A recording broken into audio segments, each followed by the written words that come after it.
Means of.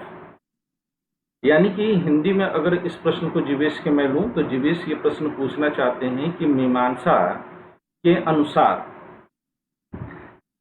मोक्ष का साधन क्या है, मीमांसा पद्धति में मोक्ष का साधन क्या है। अब अगर मैं इस प्रश्न को रिप्लाई करने की कोशिश करूं तो बहुत सीधा और सरल सा इसका जवाब होना चाहिए, लेकिन थोड़ा सा घूमना पड़ेगा। जीवेश, आप इस बात को समझिएगा कि मीमांसा वस्तुतः दो भिन्न धाराओं में बहती है। एक को हम पूर्व मीमांसा के रूप में जानते हैं, जिसके कि प्रणेता महर्षि जैमिनी हैं, और जिसको कि आगे चल करके एक दर्शन के रूप में सुस्थापित करने का काम प्रभाकर मिश्र और कुमारिल भट्ट ने किया। और दूसरी तरफ उत्तर मीमांसा है, यानी मीमांसा के दो सेक्शंस हो जाते हैं, पूर्व मीमांसा और दूसरा उत्तर मीमांसा। उत्तर मीमांसा को हम वेदांत के तौर पर भी जानते हैं। हालांकि ज़्यादातर लोगों ने पूर्व मीमांसा को ही मीमांसा के नाम से संबोधित किया है, बहुत गलत भी नहीं है, लेकिन as a student of the philosophy we must be aware there are two sections of the Mimamsa, one is the early Mimamsa and second one is the later Mimamsa. Later Mimamsa, ये जो उत्तर मीमांसा वेदांत के नाम से है, इसका जो है प्रतिपादन हम एक तरह से कर सकते हैं तो ये तो खैर वेद उपनिषदों की धारा ही है। हालांकि सभी शास्त्र वहीं से हैं, लेकिन ये ज़्यादा जोर देते हैं। महर्षि बादरायण ने एक ग्रंथ की रचना की थी ब्रह्मसूत्र के नाम से। ब्रह्मसूत्र बाद में उस पर गौड़पादाचार्य, गोविंदाचार्य, गोविंद पादाचार्य और गोविंद पादाचार्य के बाद निसंदेह भारत के महानतम दार्शनिक ऋषि जो रहे हैं वह आदि गुरु शंकराचार्य रहे हैं। उन्होंने जिस परंपरा को गढ़ा उसको जो है उत्तर मीमांसा में वेदांत के नाम से जानते हैं। हालांकि शंकराचार्य के तक ही ये धारा रुकती नहीं, ये धारा निरंतर बढ़ती है। तो शंकराचार्य, रामानुजाचार्य, वल्लभाचार्य, माधवाचार्य, निम्बारकाचार्य और बहुत सारे आचार्य आज भी इस पर लेकर के नए रिसर्च, नई पद्धतियों की खोज होती है। अंतर क्या है, the difference between the early Mimamsa and the later मीमांसा। पूर्व मीमांसा जो है, अर्ली मीमांसा जो है, वह कर्मकांड पर आधारित है।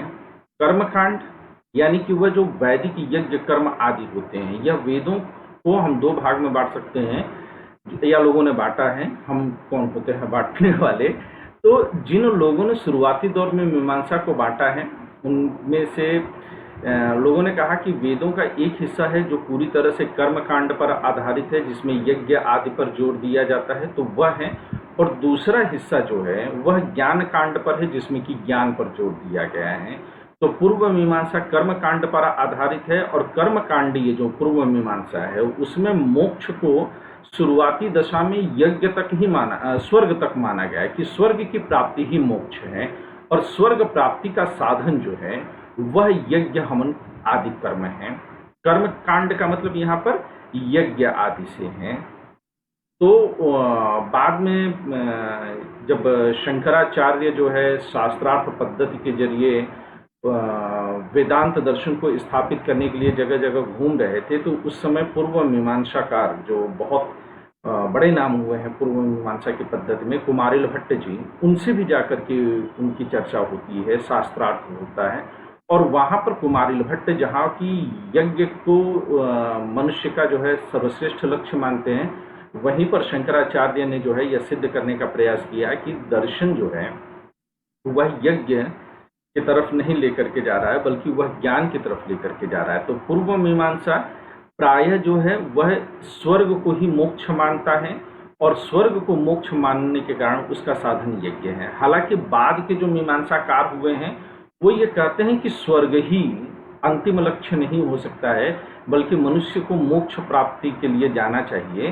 तो बाद के जो मीमांसाकार हैं वो मोक्ष के लिए जाते हैं, लेकिन उनके लिए भी जो ये होता है कि मनुष्य जब अपनी इच्छाओं का त्याग कर देता है तभी उसे मोक्ष मिलता है। तो पूरे भारतीय दर्शन में इच्छाओं का त्याग, चाहे वह जैन दर्शन हो, बौद्ध दर्शन हो, चाहे वह सांख्य योग, न्याय आदि हो, इच्छाओं की, अभिलाषाओं की त्याग होना चाहिए। तो बाद के जो मीमांसाकार हुए, पूर्व मीमांसाकार हुए हैं, उन लोगों ने ये कहा कि इच्छाओं की त्याग करके जो है आप मोक्ष को पा सकते हैं, लेकिन उनके यहाँ मोक्ष आनंद स्वरूप नहीं मानते हैं। कुमारिल भट्ट इस बारे में जोर देते हुए लिखते हैं कि अगर हम मोक्ष को आनंदमय मान लें तो फिर वह स्वर्ग जैसी ही स्थिति हो जाएगी, और वह भी कुछ समय के लिए होगा। एक्चुअली में जब ये स्वर्ग को अंतिम लक्ष्य मानते हैं, श्रेयस मानते हैं, तो ये कहते हैं कि स्वर्ग में मनुष्य अपने कर्मफल को भोगने के बाद फिर वापस इस धरती पर आ जाएगा और अगले कर्म उसे करने होंगे। लेकिन अगर मोक्ष जिसकी चर्चा हम ये करते हैं कि फिर वह पुनर्जन्म का जो चक्र हो रुक जाता है, तो वहां पर वो इच्छाओं की त्याग करेगा, तो वह एक तरह से अचेतन की अवस्था होगी मोक्ष।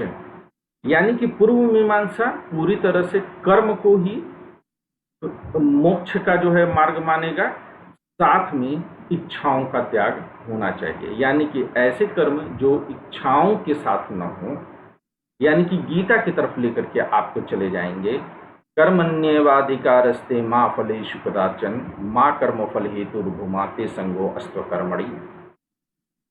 यानी कि कर्म तो करिए, लेकिन कर्म को लेकर के आपकी इच्छाएं नहीं होनी चाहिए। आप यज्ञ करिए, लेकिन यज्ञ हवन के समय आपके मन में इच्छाएं नहीं होनी चाहिए, यह पूर्व मीमांसाकार मानते हैं। वेदांत के लिए जब आप चर्चा करते हैं तो वेदांत में जब शंकराचार्य और बाकी लोग आए, हालांकि शंकराचार्य, रामानुजाचार्य, माधवाचार्य, वल्लभाचार्य, निम्बार्काचार्य, सभी लोग मोक्ष को जो है आवश्यक मानते हैं, मनुष्य का परम लक्ष्य मानते हैं, लेकिन इसके बावजूद भी सबके जो है वेदांत में मोक्ष का स्वरूप अलग है, लेकिन मोक्ष का साधन मुख्य रूप से ज्ञान है। लेकिन जहां शंकर के दर्शन में यह विशुद्ध ज्ञान होना चाहिए, साधन चतुष्टय की चर्चा करते हैं। साधन चतुष्टय का मतलब क्या होता है कि सबसे पहले तो आप अपनी इंद्रियों का नियंत्रण करिए, आप राग, द्वेष, मान, मद, मोह, काम, क्रोध सब पर जो है विजय पाइए। फिर आप भोग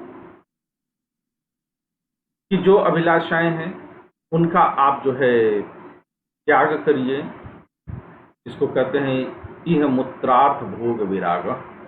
तो साधन चतुष्टय में जो है, और फिर सबसे अंत में जो है वो ये होता है कि आप स्वाध्याय पर जाइए। ज्ञान प्राप्ति ही मोक्ष का मार्ग है। लेकिन जब वही रामानुज की तरफ आ जाते हैं, आप माधवाचार्य की तरफ जाते हैं, तो जैसे जैसे आप क्रम में आगे बढ़ते हैं तो ज्ञान तो ये लोग भी आवश्यक मानेंगे, लेकिन यहाँ पर ज्ञान में भक्ति को अवश्य रूप से जोड़ा गया है। बिना भक्ति के संभव नहीं है कि आपको ज्ञान भी प्राप्त हो जाए। हालांकि शंकराचार्य के बारे में कई लोगों को लगता है कि शंकराचार्य जो है वह विशुद्ध ज्ञान पर जोर देते हैं, और शंकराचार्य जो है वह ईश्वर पूजा वगैरह पर जोर नहीं देते हैं, क्योंकि वह निर्गुण निराकार ब्रह्म की चर्चा करते हैं। लेकिन ये शंकराचार्य के बारे में गलत अवधारणा है। शंकराचार्य ने कई जगहों पर ईश्वरीय उपासनाएं की हैं, और विशेष तौर से जो है आप कभी गूगल सर्च करिएगा, आसानी से मिल जाएगा, कृष्णाष्टकम यानी कि कृष्ण भगवान को 8 पदों में जो है उनकी स्तुति गाई है। इसी प्रकार से भगवान शिव के लिए, माता के लिए, सबके लिए गाई हुई है उन्होंने। शक्ति पूजा में भी अगर आप दुर्गा सप्तशती पढ़ेंगे तो दुर्गा सप्तशती में जब पूरी दुर्गा सप्तशती कर ली जाती है तो क्षमा स्तोत्रम आता है, लेकिन क्षमा स्तोत्रम के साथ ही अगले पेज पर अगर आप जाइएगा तो 2 क्षमा स्तोत्रम जो है दुर्गा सप्तशती में मिलेगी। एक क्षमा स्तोत्रम आवानम न जानामि विसर्जनम करके जो है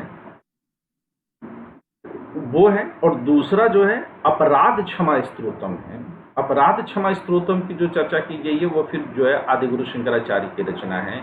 इसी तरह से जो है भज गोविंदम हे मूढ़ मते तू भज गोविंदम, तो ये भी जो रचना है वो शंकराचार्य करते हैं। तो शंकराचार्य भक्ति को मानते हैं। शंकराचार्य ऐसा नहीं कि भक्ति को नहीं मानते हैं, लेकिन मोक्ष के लिए वो भक्ति के मुकाबले वो भक्ति को मानते हैं ताकि ज्ञान को पाया जा सके।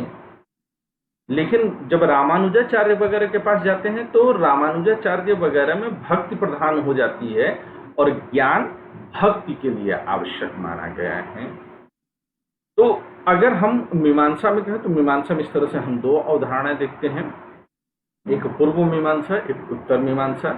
पूर्व मीमांसा में मोक्ष कर्मकांडीय है, जबकि यह कर्मों के माध्यम से मिलती है, यज्ञ आदि के माध्यम से प्राप्त होती है, परंतु इच्छाओं का त्याग वहां पर आवश्यक है। इसी प्रकार से अगर हम जो है उत्तर मीमांसा या वेदांत के दर्शन में आते हैं तो वेदांत दर्शन में यह ज्ञान कांडीय हो जाता है, यानी कि ज्ञान के माध्यम से जब सत्य ज्ञान की प्राप्ति हो जाती है, मनुष्य अपने आत्म तत्व को पहचान लेता है तो उसे मोक्ष की प्राप्ति होती है।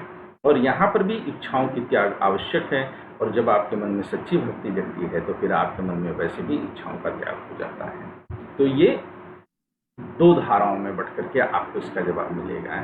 बाकी इसमें और गहनताएं संभव हैं और गहराई से विचार किया जाना उचित होगा, परंतु मुझे लगता है कि आपका प्रश्न जितना रहा है उतने में इसका उत्तर मिल गया होगा।